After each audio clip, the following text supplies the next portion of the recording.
नमस्कार दोस्तों, मैं विकास भारद्वाज एक बार फिर आप सभी के सामने एक नए वीडियो के साथ उपस्थित हुआ हूं। आज के इस वीडियो में हम लोग दंड प्रक्रिया संहिता के अध्याय 12 के आगे की धाराओं के बारे में जानेंगे। आज की इस धारा में थोड़ा कंपैरेटिव पढ़ेंगे हम लोग, जैसे कि ये धारा बलात्संग से संबंधित है और बलात्संग के पीड़ित व्यक्ति की चिकित्सा से संबंधित है।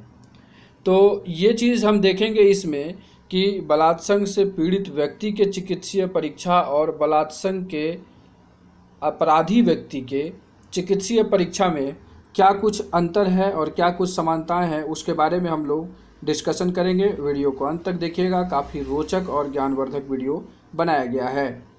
तो देखते हैं, धारा 164 कहता है 164 का क कहता है बलात्संग के पीड़ित व्यक्ति की चिकित्सीय परीक्षा। मतलब यहाँ पर यह बताया गया है कि जो बलात्संग से पीड़ित व्यक्ति है उसकी चिकित्सीय परीक्षा के बारे में यह धारा बताती है। लेकिन उपरोक्त धारा का जो संबंधित धारा है वो धारा 53 क है, जहाँ पर अपराधी व्यक्ति की चिकित्सीय परीक्षा किस चीज़ का, अपराधी व्यक्ति का, किस चीज़ के अपराध का, बलात्संग के अपराध के बारे में, उसके चिकित्सीय परीक्षा के बारे में दिया गया है। तो एक एक करके पॉइंट वाइज हम लोग तुलना कर लेंगे। तो 164 के जो पहली धारा है, 164 के क्लॉज 1 में कहा गया, 164 क के क्लॉज 1 में यह कहा गया है कि पीड़ित व्यक्ति की चिकित्सीय जांच किसी चिकित्सा विशेषज्ञ से होगी। और 53 के क में भी यही कहा गया है कि अपराधी व्यक्ति की जो चिकित्सा है वो एक किसी चिकित्सा विशेषज्ञ से की जाएगी।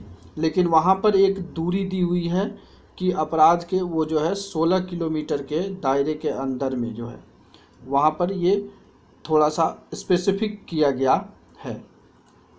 तो ये हो गया। इसके बाद क्या है, वो जो है परीक्षा जो है वो एग्जामिनेशन होगा सरकार या किसी स्थानीय प्राधिकारी द्वारा चलाए जा रहे अस्पताल में ही होगी। सेम चीज़ 53 के क में भी है।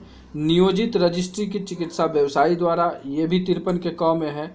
यहाँ स्त्री की सहमति से या उसकी ओर से सहमति देने के लिए सक्षम व्यक्ति की सहमति से, मतलब कि यहाँ पीड़ित व्यक्ति की सहमति ली जाती है कि वो मेडिकल एग्जामिनेशन कराना चाहती हैं, या अगर वो कहने में असक्षम है तो फिर उसकी जो है सक्षम व्यक्ति उसके साथ जो आया है, जो सहमति दे सकता है, उसके परिवार के सदस्य, उसकी सहमति की आवश्यकता होती है। लेकिन अपराधी व्यक्ति वाले में ये चीज़ नहीं है, वहाँ बाउंड है कि उसका मेडिकल एग्जामिनेशन कराना ही कराना है। साथ ही साथ अपराध इत्तला करने के 24 घंटे के भीतर, तो वहाँ पर भी अपराध इत्तला करने के 24 घंटे के भीतर ही वो एग्जामिनेशन कराया जाता है। आगे अगर देखें तो दूसरे पॉइंट में कहता है बिना विलंब शरीर की परीक्षा करेगा और एक रिपोर्ट तैयार करेगा।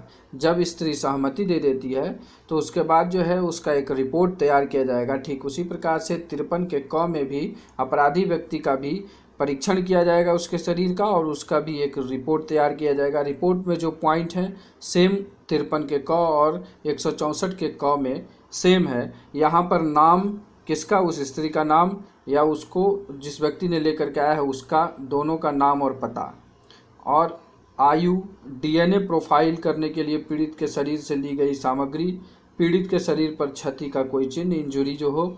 आप कमेंट बॉक्स में बताएंगे इंजुरी किस सेक्शन में आईपीसी के डिफाइन है। आप कमेंट करेंगे injury is defined in which section of IPC. और पीड़ित की साधारण मानसिक दशा के बारे में, पीड़ित की साधारण मानसिक दशा के बारे में भी उसमें नोटिस किया जाएगा, और उचित ब्यौरा सहित अन्य तात्विक विशिष्टियाँ, और जो भी कोई विशिष्ट चीज़ें मिलती है उसके बारे में भी उसमें उस रिपोर्ट में लिखा जाएगा। तीसरे पॉइंट पे चले तो कहता है रिपोर्ट में संक्षेप में कारण अभिलिखित किए जाएंगे जिनसे प्रत्येक निष्कर्ष निकाला जाता है। सेम चीज़ वहाँ पर भी है कि रिपोर्ट में ये कहा जाएगा कि कौन कौन से कारणों से यह अभिलिखित हो रहा है कि यह अपराध घटित हुआ है। साथ ही साथ रिपोर्ट में सहमति के बारे में लिखा जाएगा। इसमें रिपोर्ट में सहमति के बारे में लिखा जाएगा कि वो सहमति, जो भी चीज़ हुआ है वो सहमति ले करके ही हुआ है। और ये सहमति वाला पॉइंट जो है 53 के क में कहीं पर भी अभिलिखित नहीं है। साथ ही साथ परीक्षा प्रारंभ व समाप्त करने का सही समय 53 के क और 164 के क में भी यही चीज़ लिखा गया है।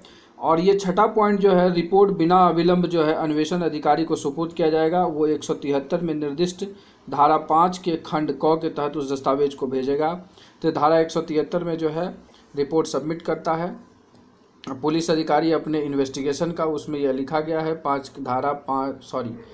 क्लॉज 5 के सब क्लॉज क में ये लिखा है कि जो भी चीज़ जो है संबद्ध रखती है अन्वेषण से उसको कोर्ट में दिया जाएगा। तो ये एक संबंधित दस्तावेज है और उसे कोर्ट में सबमिट किया जाएगा।